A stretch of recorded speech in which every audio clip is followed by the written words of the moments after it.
Hello YouTube, it's Trigger and welcome back to Guild Wars 2. Today we are going to be looking at the Ranger WVW Powerhouse build, which I've thought of. So, what is the Powerhouse? It's all based on power and damage and staying alive with vitality, and I'll show you that in my actual my build here and what I've got. Now, I've got full ascended. You don't need full ascended for this build, but it helps in WVW, and I'm a big WVW player. So, I'll go through each bit, explaining why I've got it, and I will slowly go through it so you can see what each one's called. Now, a lot of these items are merged together, so if you're looking for exactly this look, you know, you're going to struggle a little bit, but I will go through each one. So, the glowing Crimson Mask of the Mad King. This was recently just released out. Gives me these nice evil red eyes, which I think looks pretty nice. But enough of that. So each one of these gear is all about power, fertility, and either critical damage or conditional damage. And the reason I've got conditional damage is because I've got a short bow. So power, fertility, critical damage, power, fertility, conditional damage, power, fertility, critical damage, power, fertility, conditional damage, conditional damage, and conditional damage. So every single one is going to be more power and fertility. So as you can see, I've got 25k here, so it's pretty nice. I'll show you why I've gone fertility and not for toughness in a second. So what else have I used? Because they're all ascended, I do have the vital WVW infusions, which gives me the fertility, so more health. So every single one gives me health. All these gives me all health. I don't know why that's not got one on them. I'll have a look at it after. And a little bit of toughness. I don't know why I picked that one, but I might change that. So each one of these gives me a lot of health and a lot of power. The runes I've gone for the full 6 out of 6 superior rune of the Mad King. Reason being, it gives you power, it gives you conditional damage, and especially number 6, it gives you awesome ravens. Especially if you're a ranger, it gives you ravens when you activate your elite skill.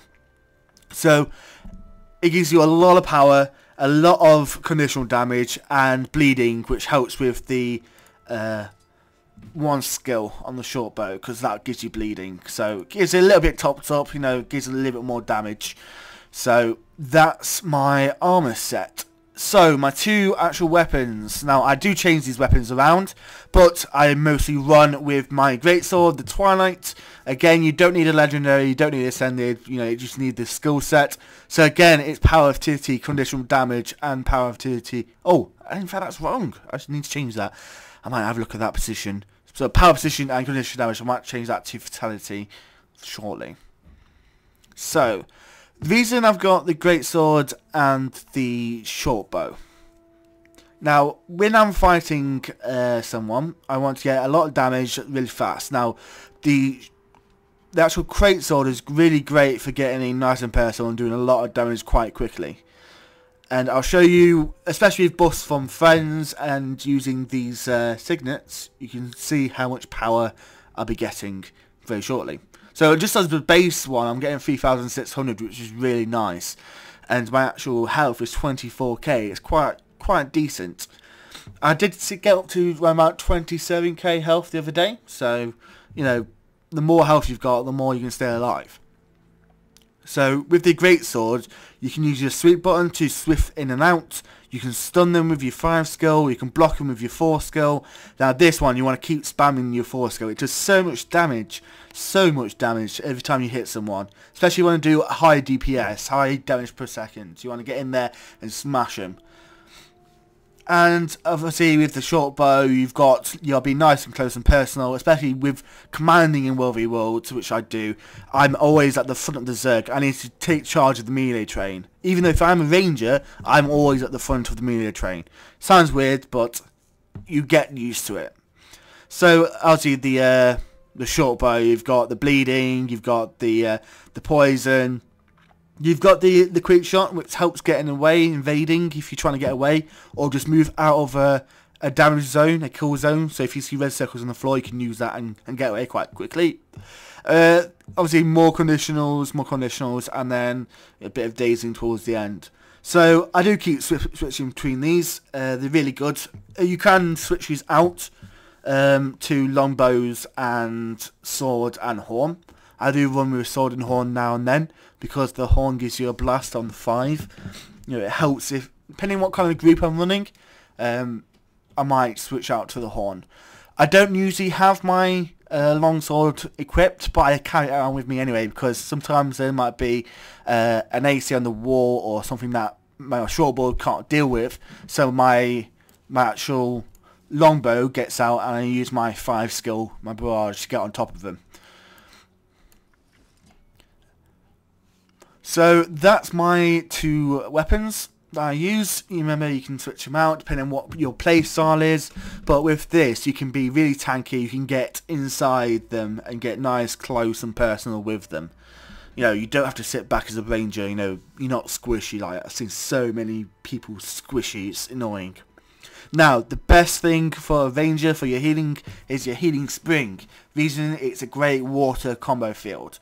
So when I use it, a big water field comes around me, and then everyone in your zerg, it's got a really good radius and everyone can blast it and get health back up. And especially being the commander, I can ask for, I don't even have to ask for it, I can just put on the floor and say water's on the floor, blast, blast, blast. You know, it's really, really useful.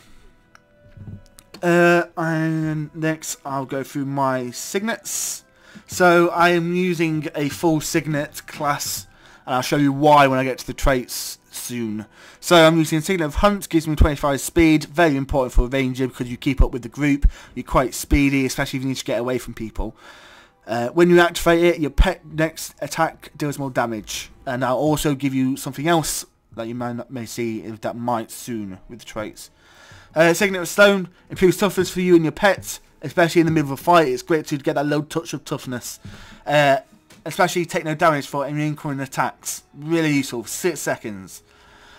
Signet of Renewal, kills a condition every 10 seconds, and then if you activate it, your pet pulls all conditions to themselves. Very, very useful, especially in fights. If you're getting really a lot of condies on you, then you can activate this, and basically all your condies that you've got on you will go to your pet, and you can keep fighting.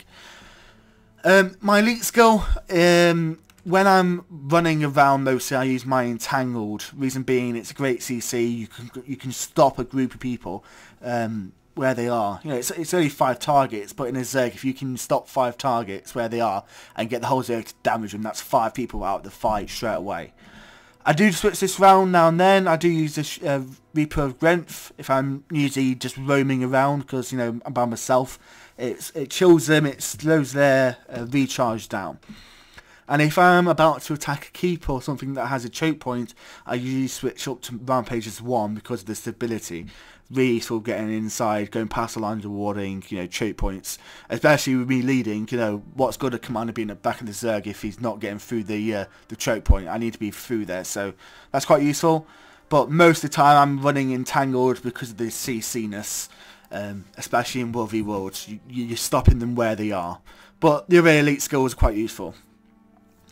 Well, I've not gone through my trinkets. My trinkets are all ascended. They're not based, you know, you can improve this build quite a bit, but each one has power on it.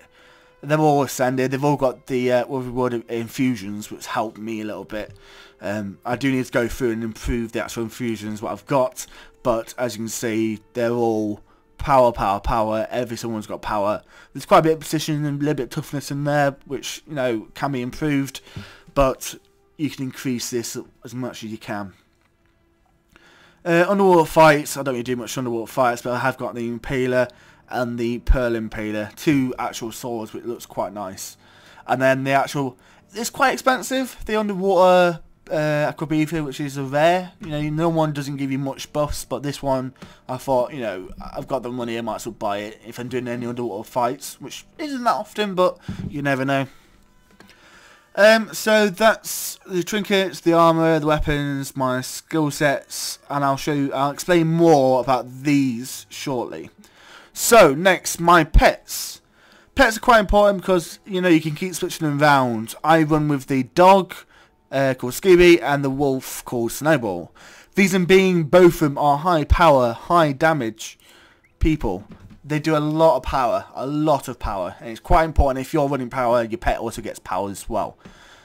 So, especially with Scooby the Hound, when you use his 2 skill, it immobilizes, it stuns the people. You know, it stops them moving for 2.5 seconds or 2 3/4. It gets you closer to your enemies if they're trying to run away.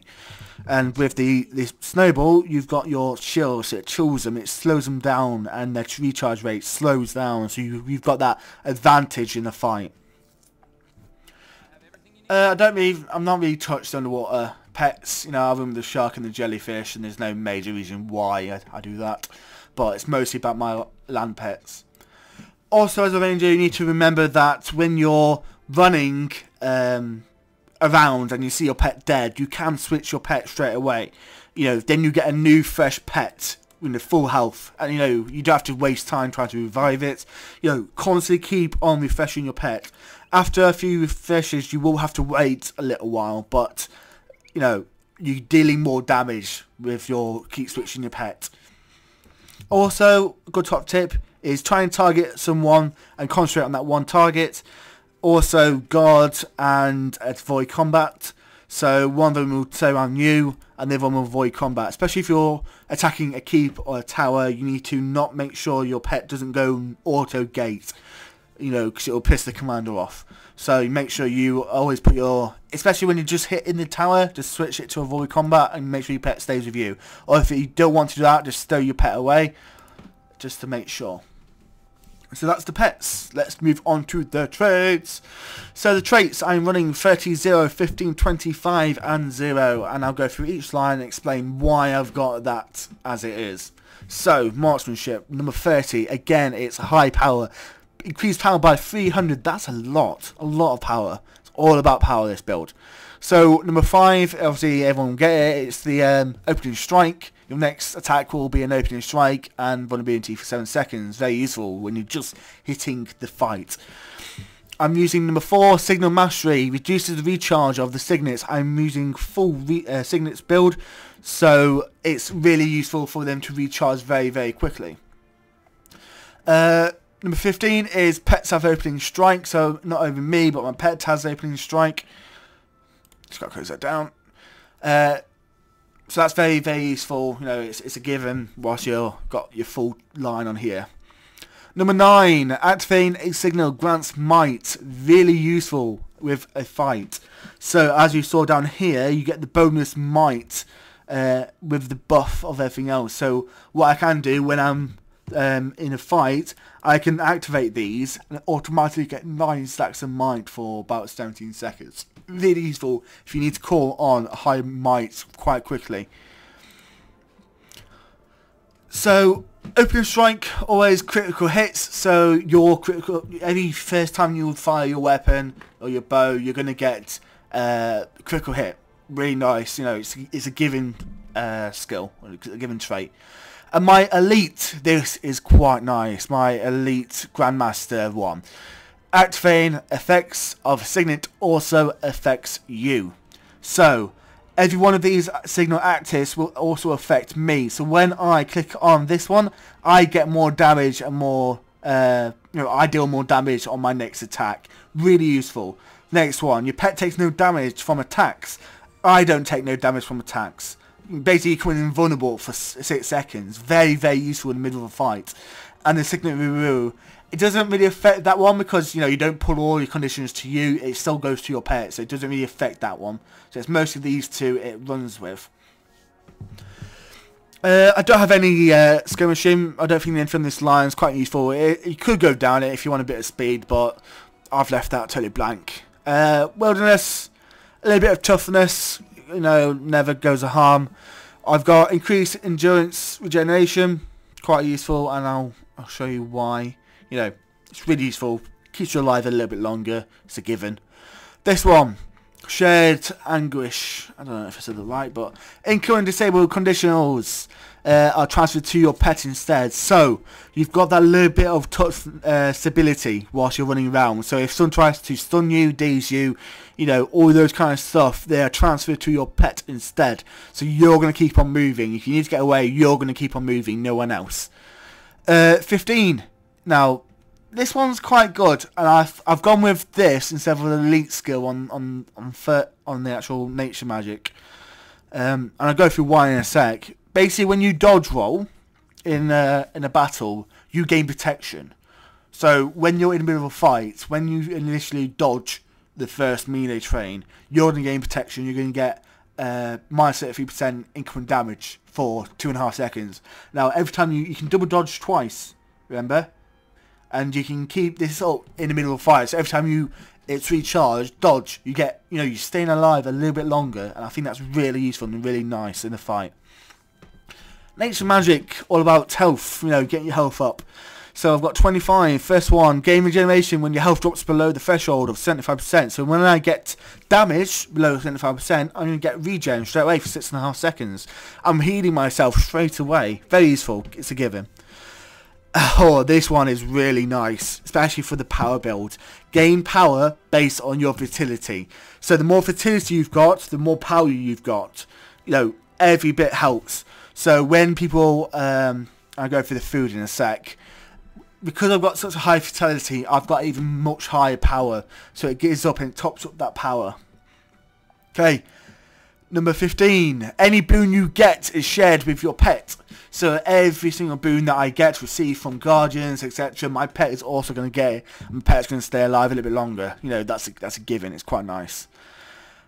This one works well with the signets up here. It basically acts as a 4th signet without even having it equipped.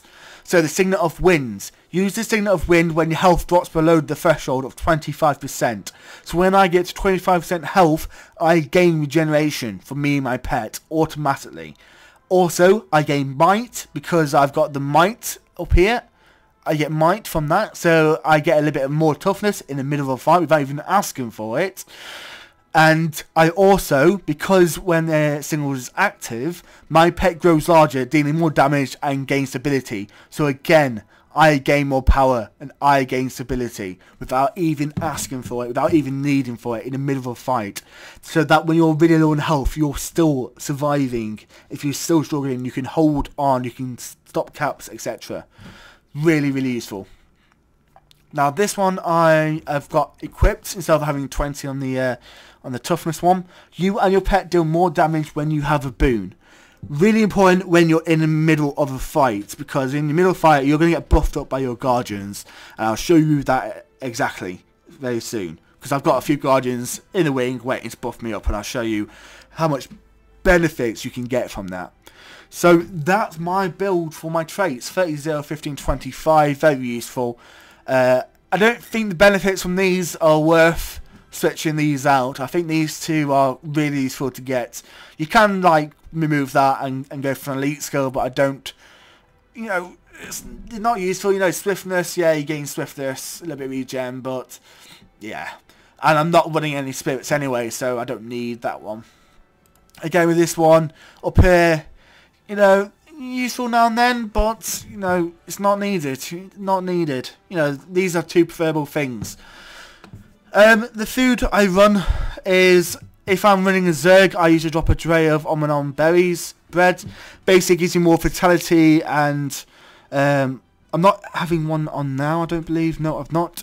But it basically gives you a lot of vitality and a little bit more toughness. It gives your tankiness for your squishy people that are with you. Pugs and stuff. So I like to drop that down. It is important to also make sure you have food on you at all times when you're running around. And the food that I use at the moment is the Omnom cookies. Gives me 70% vitality and a little bit of experience from the thing and a little bit of healing. So when I'm running around, when I drop my water spring on the floor, more healing. It keeps the Zerg alive. I'm not just thinking about myself, it's thinking about everyone else.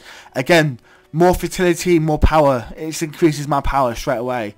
And also make sure you've got sharpening stones. So basically I gain power to 6% of my toughness. And I also gain power to 4% of my vitality. Again, I'm gaining more power from my vitality. So my actual health increases and my power increases from that health. It just buffs each other up so much. It's unreal. So make sure every time these runs out, every 30 minutes, activate more. It's important. You need to keep those going. It's a great difference in the middle of a fight. So, That's mostly my build. Let's think of anything else. Done that. No, I think that's all of it. Can I think of anything else? Gone through all them. Okay, I have got a few friends over here. So I've got a few friends over towards, that's over there. Hey guys. They are all in here and they can all hear me. So if you guys can come over towards me. Be nicely waiting for us. So when these guys start buffing you up, especially when you're running around in a Zerg, Guardians, before you actually do start hitting into a fight, your Guardians are going to buff you up, and you're going to see the benefit of that in a second. So if I just open up my actual screen, my base attack is 3,750. That's good by itself. But if my guys can start buffing me up now, buff, just watch it fly up, 4,500, 4,600, plus all these, if I find my signets now, my ERT, look at this right up, 4,600 attack. You know, that's unreal. And especially during fights, you know, you're going to keep getting buffed up. That initial power, you know, is needed. You basically turn into a powerhouse straight away. It's really nice. So it's really advantageous to get in there, doing a lot of damage straight away, especially if you're going dodging through and gaining that protection that I was talking about. You know, you're going to get straight to their backliners, all their Rangers, all those people that haven't pushed. You're going to go straight for them. You're going to do a lot of damage to those back people. So basically their Zerg will get wiped out from the back and their numbers will dwindle. And then all you got to do then is you got to swing round towards the main group and then take them out as well. And during the fight, the Guardians will keep you alive. You know, the more boons you've got, the more power you're going to get. You saw how much that increased. So that's mostly my build. There is a little bit of improvements I'm going to be working on, you know, the infusions and stuff. Thank you guys. So yeah, that's my build, and it's quite useful. You know, a little bit of, you can change little bits here and there, but you know, it works for me, especially being a commander in World Worlds. You know, you want to stay alive. You don't, you know, what's the use of commander if you're dead, especially if you're a Ranger. You know, Rangers have such bad. You know, people think, oh, it's a Ranger, you can kill him. Nah, it's not that. You know, it's just they don't know their builds. So, yeah, thank you for watching, and please like, subscribe, and thank you to everyone that has helped me. Hi guys, thank you. And I'll see you next time. Bye-bye.